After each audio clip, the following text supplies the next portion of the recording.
Halo semuanya, selamat datang kembali di channel ini. Jumpa lagi dengan saya Vicky Himpong. Semoga kalian semuanya bersama dengan keluarga di rumah selalu dalam keadaan yang sehat.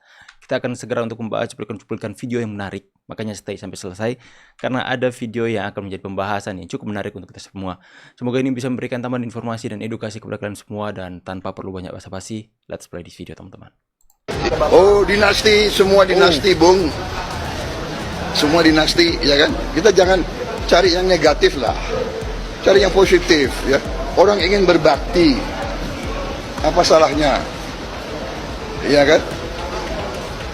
Saya juga dinasti. Saya anaknya Sumitro, cucunya Margono, Joyosumo. Saya paman saya gugur untuk Republik Indonesia. Kita dinasti Merah Putih. Kita dinasti patriot. Kita dinasti yang ingin mengabdi untuk rakyat. Kalau dinastinya Pak Jokowi ingin berbakti untuk rakyat, kenapa? Salahnya apa? Jadi berpikir yang baiklah, berpikir positif, ya. Oke, terima kasih. Oh, Selalu ada dinasti, untuk semua membela Pak dinasti, Jokowi. Bung. Pak Mulyono itu semakin parah mainnya. Mahfud MD, Mulyono makin parah mainnya. Pak Mahfud yang makin parah akhlaknya. Pak Jokowi maksudnya kan? Iya.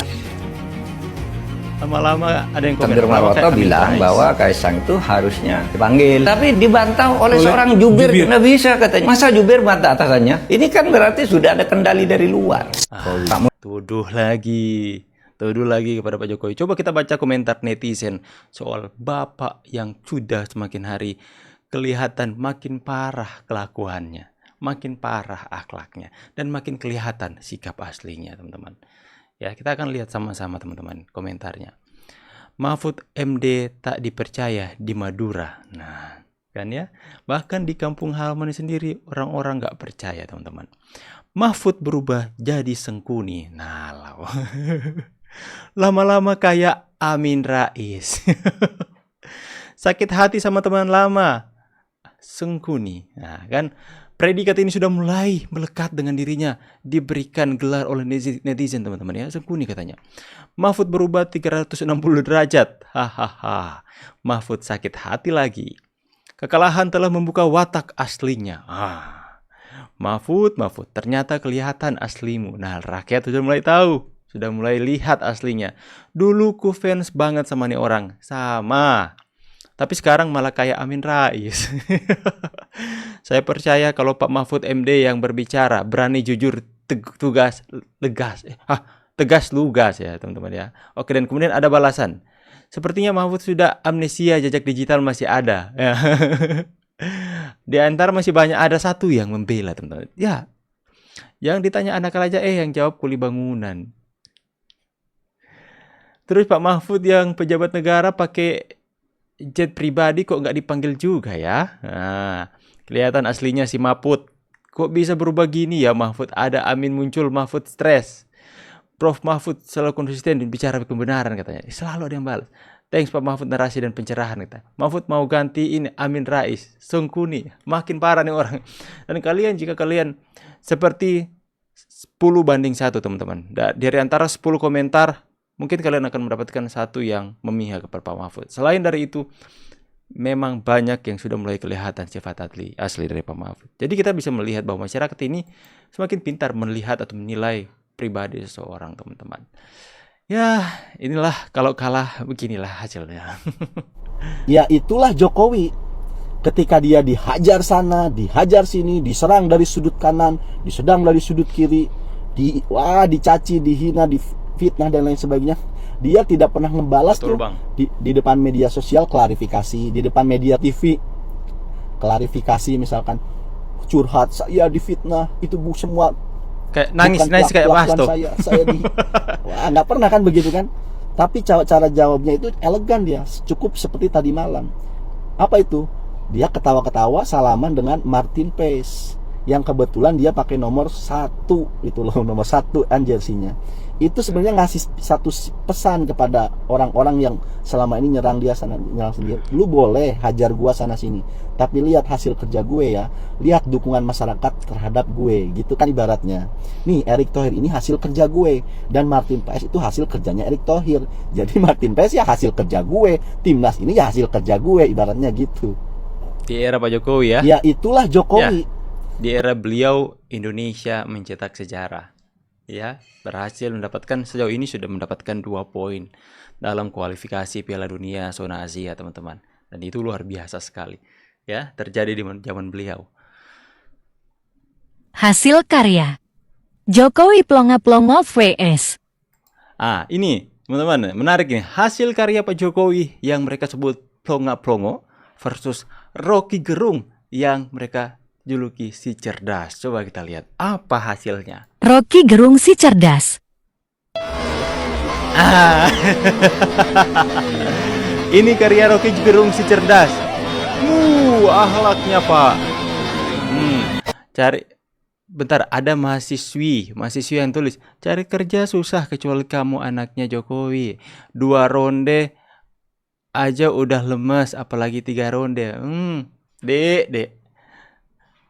Otak kalian ngeres sekali, Dek. Katanya cerdas.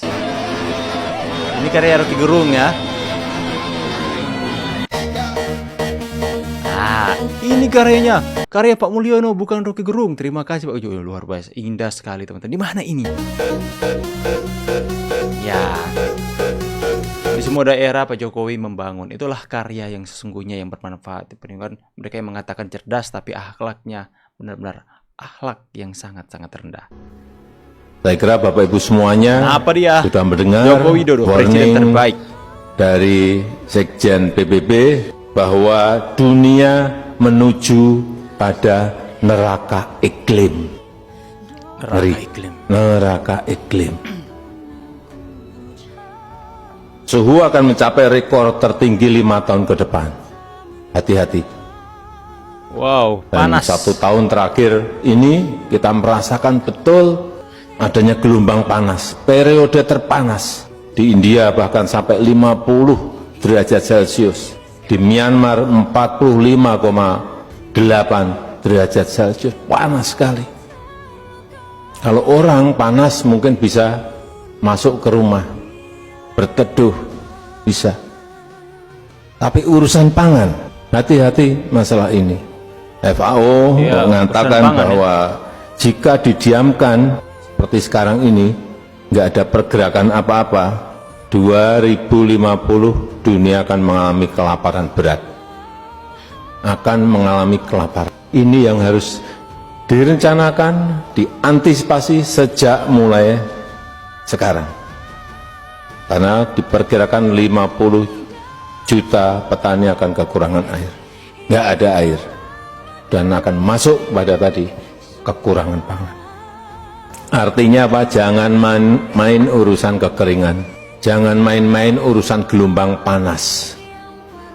Larinya nanti bisa ke inflasi. Begitu stok tidak ada, produksi berkurang, stok tidak ada, artinya harga pasti akan naik. Otomatis itu.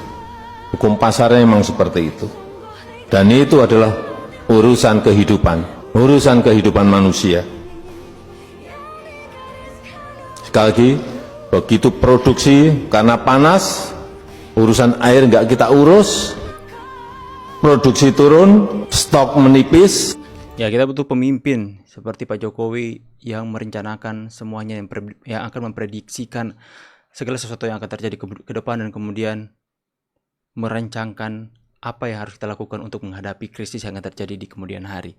Saya ingat soal kisah Nabi Yusuf yang memberikan masukan yang baik kepada Firaun. Akhirnya dia diberikan kekuasaan yang luar biasa dari Firaun untuk dia bisa menjadi pemimpin atas tanah Mesir waktu itu, dan kemudian dia memberikan solusi seperti ini yang akan kita lakukan dalam menghadapi masa-masa kelaparan.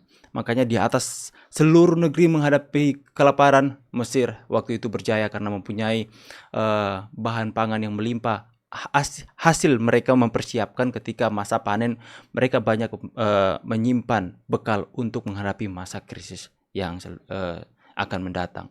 Saya berharap apa yang dilakukan oleh Pak Jokowi hari ini itu akan dilakukan oleh Pak Prabowo agar supaya Indonesia bisa bertahan dalam masa-masa sukar, teman-teman ya. Ya, karena kita bisa melihat semakin hari keadaan global semakin tidak menentu. Indonesia harus menjadi negara yang bisa bertahan menghadapi krisis pangan ini. Apalagi kita punya tanah yang begitu subur, yang bisa bertahan dari cuaca iklim-iklim yang sangat-sangat panas seperti itu. Agar supaya kita ketika dunia menghadapi kelaparan, kita masih stay mempunyai cadangan bahan pangan, dan kita bisa mengambil keuntungan dari itu. Mungkin mereka akan membeli bahan makanan dari kita, teman-teman. Seperti kejadian yang terjadi di Mesir dalam kisah Nabi Yusuf, teman-teman ya. Oke teman-teman semua ya, jadi saya pikir demikian video yang bisa saya tampilkan kepada kalian semua. Stay safe kalian di rumah bersama dengan keluarga. Saya pamit dulu, see you on the next video guys, and God bless.